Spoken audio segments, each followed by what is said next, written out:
ഇന്ന് നമുക്ക് Dubai chocolate ഒന്ന് ഉണ്ടാക്കി നോക്കാം കേട്ടോ. വായിലിട്ട് അലിഞ്ഞു പോകുമെന്ന് ഞാൻ പറയില്ല, അത്രയ്ക്ക് ക്രഞ്ചിയാണ് കേട്ടോ.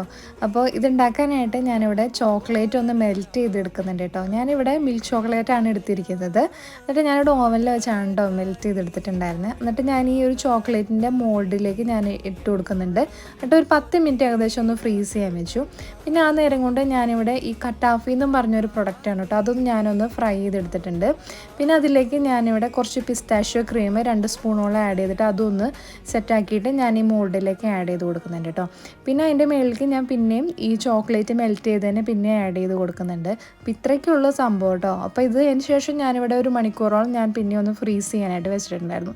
അപ്പോൾ നമ്മുടെ ദുബായ് ചോക്ലേറ്റ് ഇവിടെ റെഡി ആയിട്ടുണ്ട്. എന്താ പറയുക, അടിപൊളി ടേസ്റ്റ് എന്ന് പറഞ്ഞാൽ അടിപൊളിയാണ്.